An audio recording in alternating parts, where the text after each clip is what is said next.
Nanalo ang San Miguel Beer sa Game 5 at isa na lamang ay sila na ang kampiyon dito sa Commissioner's Cup. Nagkaroon ng adjustment itong si George Gallen. Katulad ng binabanggit natin, ang problema si Chris Ross na hindi maka-score at nilagay niya si Simon Enciso na starter.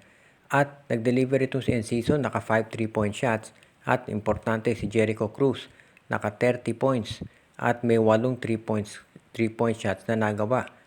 At katulad din ng mga sinasabi natin nakarang video, basta umabot ng 100 points yung score, malamang mananalo San Miguel Beer. Dahil ibig sabihin gumagana yung opensa nila at hindi sila napigilan ng depensa ng Magnolia.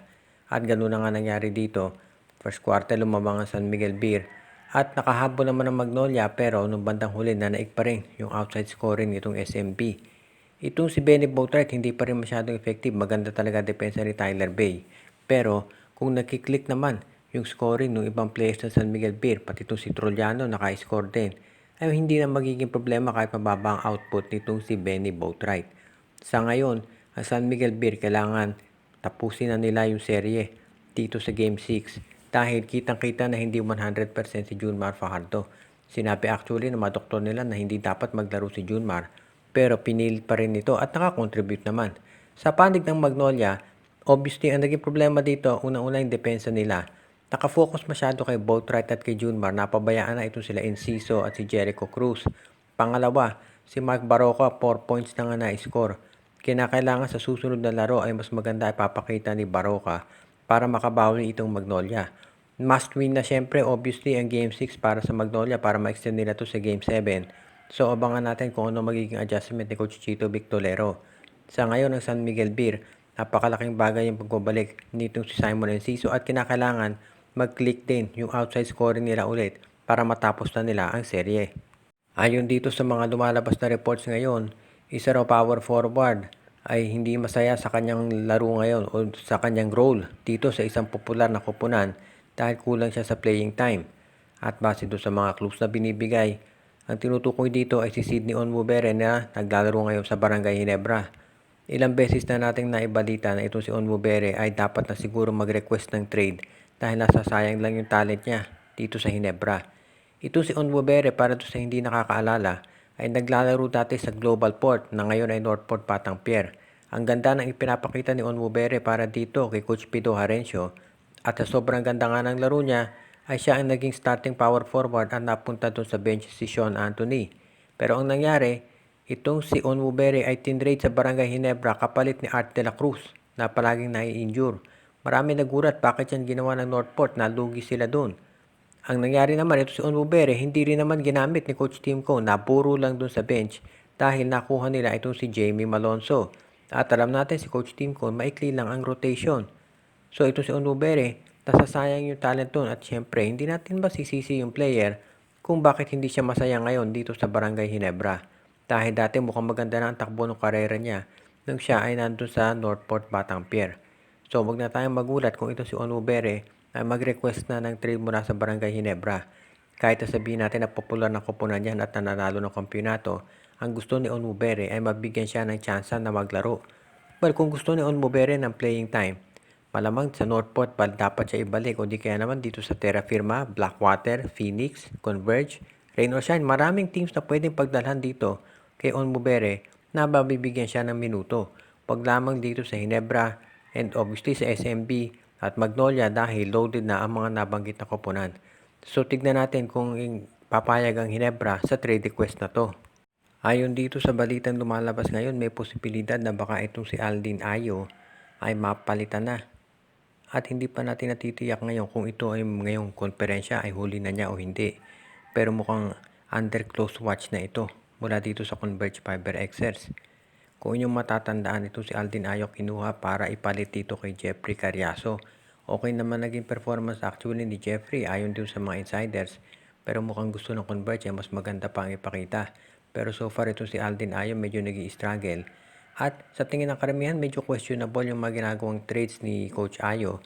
Pati tinanong kanilang team manager na si Gilbert Lau na yung magagaling na players parang nawawala at yung mga kapalit ay hindi pa naman sulit o hindi nagpapakitang gila sa ngayon.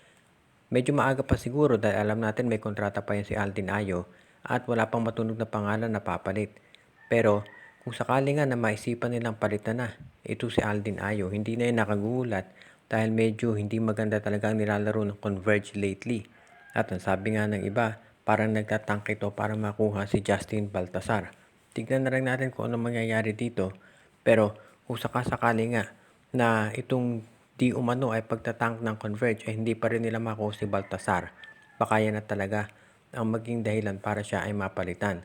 Sa tingin ko ngayon namang Philippine Cup o itong darating na Philippine Cup, si Alden Ayo pa rin ang hahawak dito sa Converge.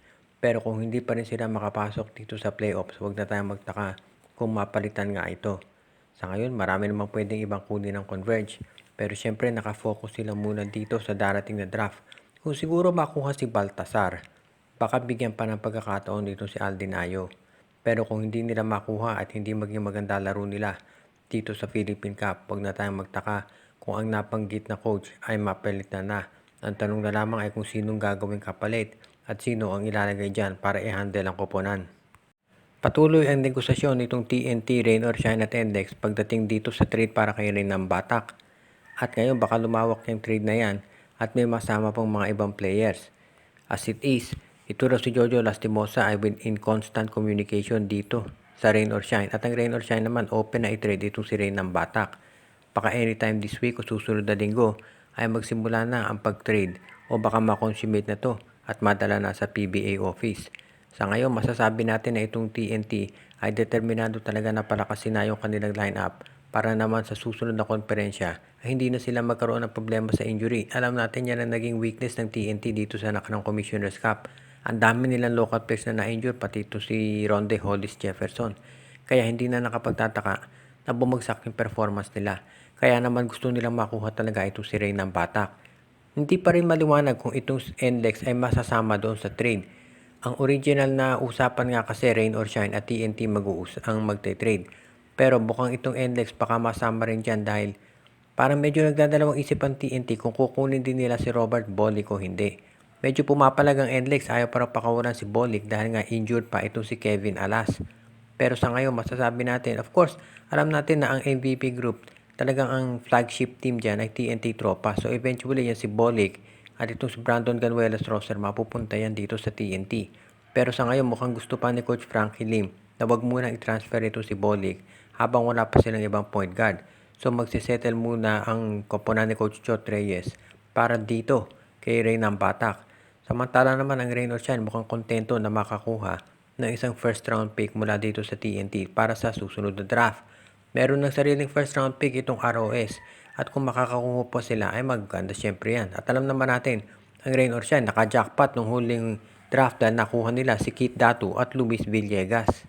Shout out kay Michael D, kay Judy, Edwina, Shaina, Carl, Jaira at Jonah Villarosa, kay Joseph Pineda, Ronald Barbosidad, Jonel Alago at Serino Valles family, JJ Sibum, Donald Santiago, Joshua Giray, Espejo at Rosales family, RG Bueno at Dalina family, Junjun Angie, Patpat at B-Boy Matas.